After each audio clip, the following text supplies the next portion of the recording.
Hello everyone. आज हम इस वीडियो में जीएसएससी पीजीटी 2017 में जो क्वेश्चन पूछा गया था लीनियर अलजेब्रा में तो उन्हीं क्वेश्चंस को हम डिस्कस करेंगे। कुछ इजी क्वेश्चंस लिए हैं, इजी क्वेश्चंस है ही लगभग सारे क्वेश्चंस, तो आप देख सकते हैं। ठीक है, इनके सॉल्यूशंस आपको कुछ आइडिया हो जाएगा कि किस तरीके के क्वेश्चन एग्जाम में पूछे जा सकते हैं, है ना।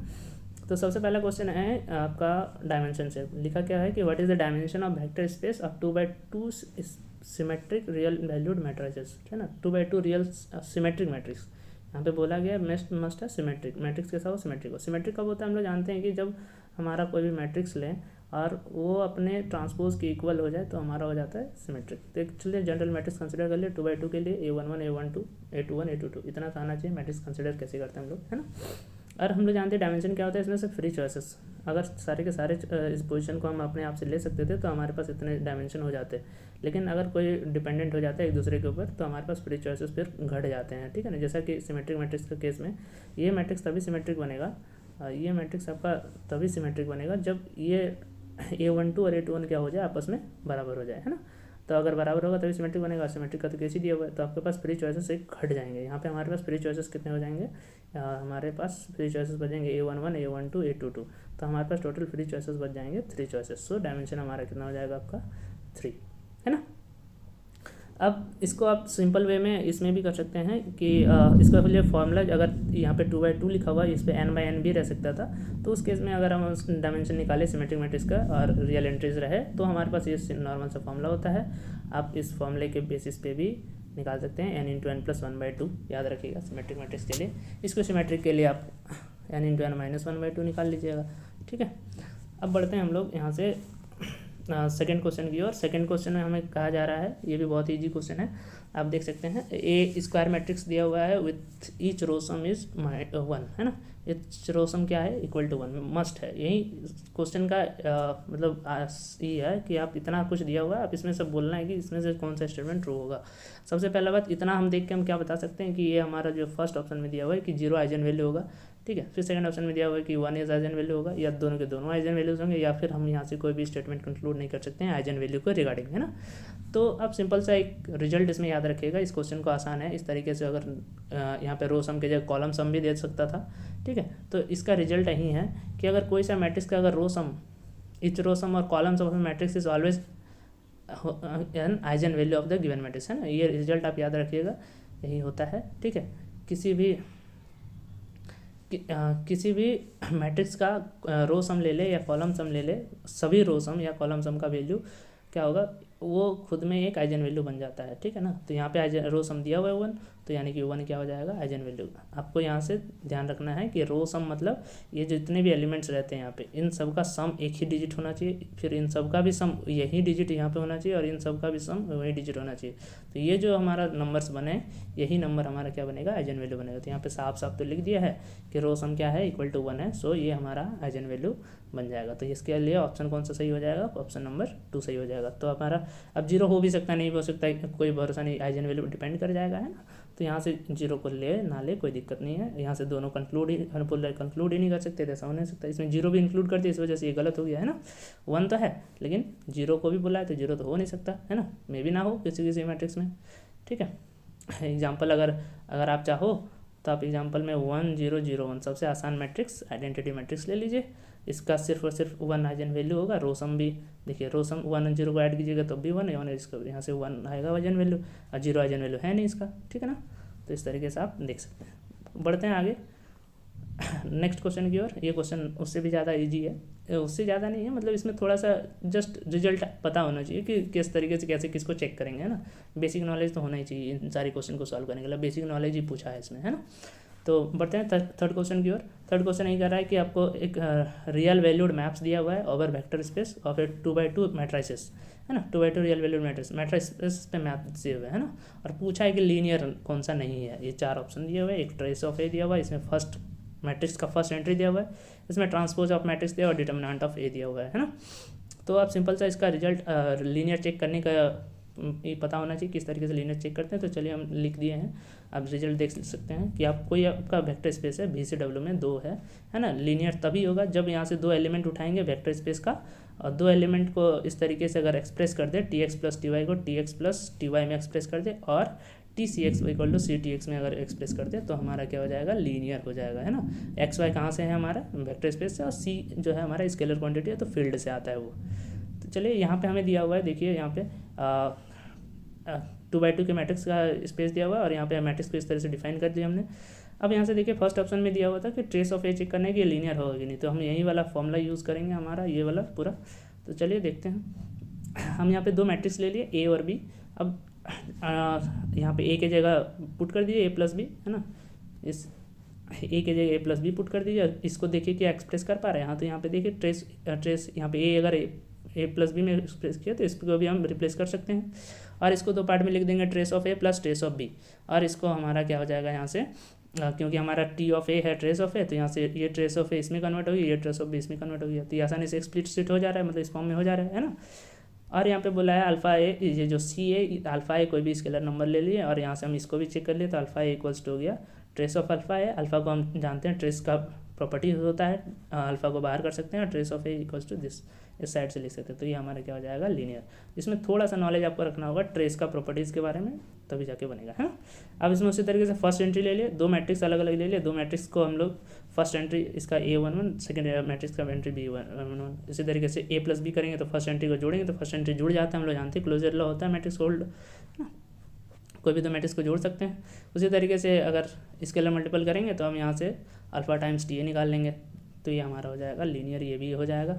उसी तरह ट्रांसपोज का भी आपको प्रॉपर्टी याद होना चाहिए कि ट्रांसपोज का हम मेन है एक्सप्रेस करना, एक्सप्रेस करके लिख सकते हैं ए प्लस बी का transpose, A transpose plus B transpose हो जाएगा। और यहाँ से ए ट्रांसपोज को हम लोग टी ए लिख रहे हैं तो यहाँ से टी ए लिख दिए, बी ट्रांसपोज को टी बी लिख दिए, बस एक्सप्रेस हो गया हमारा लीनियर की कंडीशन में। लेकिन डिटर्मिनेंट में ऐसा नहीं होता। डिटर्मिनेंट में हम लोग जब डिटर्मिनेंट ऑफ ए बी करेंगे, यहाँ पे आप देख सकते हैं डिटर्मिनेंट ऑफ जब ए बी करेंगे तो ये डिटर्मिनेंट ऑफ ए और डिटर्मिनेंट ऑफ बी के बराबर नहीं होता है ना। तो यहाँ पे हमारा ये जो फोर्थ ऑप्शन दिया हुआ था ये तो हमारा मतलब सही ऑप्शन हो गया, क्योंकि नॉट लीनियर पूछा, तो ये लीनियर नहीं होता है। अब एग्जांपल के तौर पे एक मैट्रिक्स ये ले लीजिए 1 0 0 1, एक मैट्रिक्स ये ले लीजिए -1 0 0 -1, और इसका डिटर्मिनेंट निकालेंगे तो डायगोनल एंट्री को मल्टीप्लाई करके देखेंगे तो डिटर्मिनेंट निकल जाएगा 1, और डिटर्मिनेंट ऑफ बी निकालेंगे तब भी -1 × -1 1 हो जाएगा। लेकिन जब हम इस दोनों मैट्रिक्स को जोड़ के और फिर डिटर्मिनेंट निकालेंगे तो ये सारे एंट्री 0 हो जाएंगे, तो डिटर्मिनेंट निकालेंगे तो क्या हो जाएगा 0। तो आप देख सकते हैं ए प्लस बी का डिटर्मिनेंट कितना हो, determinant of A plus B कितना हो गया 0, लेकिन डिटर्मिनेंट ऑफ ए 1 हो गया, डिटर्मिनेंट ऑफ बी 1 हो गया, सब मिला के कितना हो गया 2। अब 0 2 के बराबर तो होता नहीं है, तो ये हमारा क्या हो जाएगा नॉट लीनियर। समझ में आ गया। तो इसके लिए ऑप्शन आपका कौन सा हो जाएगा, ये फोर्थ ऑप्शन सही हो जाएगा, है ना। नॉट लीनियर चेक ही करने बोला था, यही ध्यान में रखना होता है कि लीनियर चेक करने बोला कि नॉट लीनियर। मैक्सिमम टाइम हम लोग गलत उल्टा करके चलाते एग्जाम में, ठीक है ना। बढ़ते हैं नेक्स्ट क्वेश्चन की ओर। नेक्स्ट क्वेश्चन क्या रहा है कि which of the following is not a सब स्पेस। हमारे पास 4 ऑप्शंस दिए हुए हैं। पहला x, 2x एक सेट दिया हुआ है, ओवर आर में बोला है कि सब स्पेस चेक करो, q ओवर q चेक करने बोला है, ठीक है। फिर थर्ड में बोला xy × 0 ओवर आर, है ना। और फिर चौथा ऑप्शन बोला है 2x + 3y = 0 ओवर आर। तो अब सब स्पेस चेक करने का तरीका आना चाहिए। सब स्पेस कैसे हम लोग चेक करेंगे, तो सबसे पहला हम सब स्पेस चेक करने के लिए हम बाद में हम सूत्रनी को पहले लिख देते हैं। पहले सब स्पेस चेक करने सबसे पहला चीज़ चेक करेंगे जीरो के सब उस जो हम सब स्पेस लिख रहे हैं, ये जो सेट लिख रहे हैं इसमें 0 बिलोंग कर रहा है क्या, तो वो चेक करना है ना। कहाँ गया, तो सबसे पहला काम है हमारा 0 चेक करना। 0 अगर चेक कर लिए तो अब पहला काम वो हो जाएगा, 0 होगा तभी। बहुत सारे ऐसे केसेस होते हैं कि 0 ही नहीं होता है, तो हम तो पहले ही बोल देंगे सब स्पेस नहीं है ना। इसमें बताना है कि सब स्पेस कौन सा नहीं है। तो पहला में 0 है, लेकिन 0 होने से हम ये नहीं बता सकते सब स्पेस होगा कि नहीं होगा, है ना। तो चेक करना होगा उसके आगे उसका प्रॉपर्टी, पहला प्रॉपर्टी लेकिन वो होता है कि नेसेसरी है कि 0 होना चाहिए, 0 से पास करना चाहिए। तो फर्स्ट यहाँ से 0 है, इसमें भी 0 है, इसमें भी 0 है, इसमें सब में 0 है, तो पहला से तो कोई काम नहीं है, काम नहीं बना। तो हम क्या करेंगे, दूसरा जो मेन होता है कि इस तरीके से 2 क्वांटिटी लेंगे हम x और y, इस सेट से 2 एलिमेंट लेंगे, मतलब कोई भी सेट से, ठीक है, 2 एलिमेंट लेंगे और दोनों का स्केलर कॉम्बिनेशन करके अल्फा x + y अगर उसी सेट में अगर लाई कर रहा है, मतलब जो दिया हुआ सेट है उसी में लाई कर रहा है, तो हम बता देंगे आपको कि ये एक सब स्पेस फॉर्म करेगा। चलिए देखते हैं, ऑप्शन नंबर 3 में ही देखते हैं, ठीक है। ऑप्शन नंबर 3 में दिया हुआ है xy = 0। हम यहाँ से x और y का 2 ऐसे चॉइसेस ले लेते हैं, जैसे 1 और 0 ले लिए। आप यहाँ से 1 और 0 उठाएं और आप क्या करें कि x और y एक चॉइस लिए मैंने, तो 1 × 0 कर दिए, x की वैल्यू 1, y की वैल्यू 0, तो 0 आ गया। ये सेटिस्फाई कर रहा है इसको, एक एलिमेंट उठा सकते हैं यहाँ से ऐसे। फिर एक 0 1 उठा लिए, ठीक है, 0 1 भी सेटिस्फाई कर रहा है तो इसको कर दिए। लेकिन क्या अगर हम इस दोनों को जोड़ दें, क्या अगर हम करें इस दोनों को जोड़ते हैं 1 0 और 0 1 को जोड़ते हैं। अब क्योंकि हमारा यही तो लीनियर कॉम्बिनेशन है, अल्फ़ा की वैल्यू 1 ले लीजिए यहाँ पे बाहर में, है ना। तो x का वैल्यू x है ये वाला, y है ये वाला, इस तरीके से दो क्वांटिटी लेके जोड़ दिए हम। अब जोड़े तो लेकिन क्या हो गया 1 और 1 बन गया। अब ये जब हम इस पर चेक करेंगे कि ये इसमें लाई कर रहा है कि नहीं, तो हम यहाँ पे देख रहे हैं कि 1 × 1 1 होता है, ना कि 0 होता है। तो ये हमारा सब स्पेस फॉर्म नहीं किया, ठीक है ना। तो थर्ड ऑप्शन इसका करेक्ट आंसर हो जाएगा। अब ऑप्शन नंबर 4 में देखते हैं। ऑप्शन नंबर 4 में देखिए सिंपल सा है कि जब भी इस तरीके का लीनियर इक्वेशन दे दिया जाए 2x + 3y = 0, इस फॉर्म में अगर लीनियर इक्वेशन के फॉर्म में दे दिया जाए तो आप सिंपल सा देख के बता सकते हैं कि ये हमारा सब स्पेस फॉर्म करेगा, है ना। पहली बात तो 0 0 है, x और y की वैल्यू 0 ले लेंगे, 0 0 से पास करेगा, है ना। और इसमें कोई सा भी लीनियर कॉम्बिनेशन लेंगे, आप इसको करके भी देख सकते हैं। 2x1 + 3y1 करिए, फिर यहाँ से 2x2 + 3y2 कीजिए, तो इसका भी सम क्या देगा, 0 ही देगा, है ना। तो वही है कि ये आप याद रखिए इसमें कि होमोजेनियस लीनियर कॉम्बिनेशन हमेशा क्या देता है, linear equation always forms a सब स्पेस। एक तो फील्ड ओवर फील्ड है तो हमेशा सब स्पेस फॉर्म करता है, याद रखिएगा। Field over field always forms a सब स्पेस, है ना, ऑलवेज फॉर्म अ सब स्पेस। ओके, मूव करते हैं नेक्स्ट में। अब x यहाँ से तो पूरा का पूरा real number x belongs to R से है, और R का पूरा रियल नंबर एक फील्ड है। फील्ड ओवर फील्ड हमेशा क्या बनेगा, सब स्पेस फॉर्म करेगा। तो ये तीनों ऑप्शन सही है, मतलब ये तीनों ऑप्शन ही गलत हो गया क्योंकि ये सारे सब स्पेस फॉर्म कर रहे हैं, लेकिन हमको चाहिए क्या था, हमको इसमें चाहिए क्या था, नॉट अ सब स्पेस फॉर्म कराना था। ओके, चलिए बढ़ते हैं नेक्स्ट क्वेश्चन की ओर। नेक्स्ट क्वेश्चन में कह रहा है कि एक नॉन सिंगुलर मैट्रिक्स आपके पास दिया हुआ है, पढ़िए पहले क्वेश्चन को अच्छे से, फिर ठीक है ना। और उसमें पूछा है कि ये नहीं होगा, which of the following statement is true, है ना।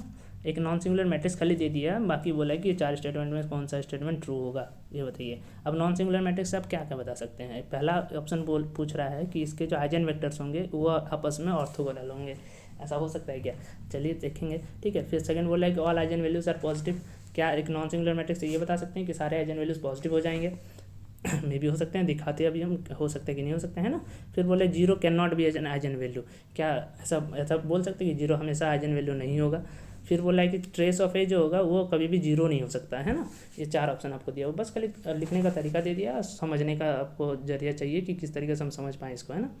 तो सबसे पहले नॉन सिंगुलर मैट्रिक्स का मतलब क्या, डिटर्मिनेंट क्या होता है, नॉट इक्वल टू 0 होता है। अब डिटर्मिनेंट 0 नहीं होगा तो इसके पास ये दिमाग में रखना है, जिस भी मैट्रिक्स का डिटर्मिनेंट नॉन 0 है तो उसका कभी 0 आइजन वैल्यू कभी नहीं हो सकता, है ना। तो इसका सबसे सटीक आंसर जो होगा वो होगा 3। आप इसको आप थोड़ा डीप में जाइएगा तो आप इसको आप कैरेक्टरिस्टिक पॉलीनॉमियल से देख सकते हैं ना। इसको इस तरीके से हम कैरेक्टरिस्टिक पॉलीनॉमियल लिखेंगे जहाँ से हम आइजन वैल्यू फाइंड कर सकते हैं ना। तो डिटर्मिनेंट ही जब इसको 0 आइजन वैल्यू तभी होगा जब ये डिटर्मिनेंट क्या हो जाए, 0 हो जाए, है ना। जैसे x² + 2x प्लस यहाँ पे अगर कोई भी कांस्टेंट वैल्यू रह जाता है, यही हमारे डिटर्मिनेंट वैल्यू होता है ना, कोई भी मान लेते c जो भी है। तो अगर जब भी अगर डिटर्मिनेंट 80 अगर नॉन 0 हो गया तो हमारे पास जो होगा 0 आइजन वैल्यू कभी भी नहीं होगा। लेकिन ये अगर ये c 0 हो गया तो x² + 2x हो जाएगा, ये 0, यहाँ से x कॉमन लेंगे तो x + 2 हो जाएगा, यहाँ 0, तो x यहाँ से एक 0 आइजन वैल्यू बन सकता है ना। तो उस केस में 0 बनेगा जब डिटर्मिनेंट क्या हो जाए, 0 बन जाए। ये डिटर्मिनेंट अगर 0 हो जाए तो हमारा 0 आइजन वैल्यू बन सकता है, लेकिन डिटर्मिनेंट अगर नॉन 0 रहा तो कभी भी 0 हमारा आइजन वैल्यू नहीं बनेगा, ठीक है। अब अगर हम एक मैट्रिक्स एग्जांपल के तौर पे ले ले, इस तरीके का मैट्रिक्स है हमारे पास, है ना, 1 0 0 -1। अब इसके आइजन वैल्यूज़ क्या होते हैं, जो डायगोनल एंट्रीज होते हैं, कभी भी डायगोनल मैट्रिक्स देख ले और उसका आइजन वैल्यूज़ निकालने का कोई दिक्कत नहीं होता उसमें, जो भी डायगोनल एंट्रीज होता है वही हमारे आइजन वैल्यूज़ होता है। तो 1 और -1 आइजन वैल्यूज़ हो गए। अब इसमें आपको ऑप्शन में बोला था कि सारे आइजन वैल्यूज़ पॉजिटिव होंगे, है ना, all eigenvalues are positive. अब क्लियरली यहाँ पे देख सकते हैं ये मैट्रिक्स कैसा है, नॉन सिंगुलर मैट्रिक्स है, क्योंकि डिटर्मिनेंट इसका नॉन 0 है ना। सिंगुलर मैट्रिक्स का डिटर्मिनेंट 0 होता है। अब यहाँ से 2 आइजन वैल्यूज़ हमारा निकला 1 और -1। अब यहाँ से हम पता चल रहा है कि एक आइजन वैल्यू पॉजिटिव एक नेगेटिव है, लेकिन इसमें तो बोला था दोनों के दोनों आइजन वैल्यूज़ पॉजिटिव होंगे, तो ये ऑप्शन गलत हो गया, ये सही हो गया, है ना। और ट्रेस बोला है कि कभी भी 0 नहीं हो सकता। अब यही एग्जाम्पल ले लीजिए, इसी एग्जाम्पल को ले लीजिए और इसका ट्रेस निकालिए। इसका ट्रेस क्या होता है, डायगोनल एंट्रीज का सम 1 और -1 करेंगे तो ये 0 आ गया, तो ये भी गलत हो गया। और इसका ये जो ऑर्थोगोनल बोल रहा है ये भी गलत होता है, ठीक है। इसके आंसर सिर्फ ऑप्शन नंबर 3 होगा, बाकी ये तीनों ऑप्शन गलत होंगे। ओके, होप आपको ये वीडियो अच्छे से समझ में आया होगा। इसी तरह बने रहिए, हम आगे ओडी के भी जो पीजीटी में पूछे गए थे उन्हीं के सारे सॉल्यूशन अपलोड करेंगे। Thank you for watching.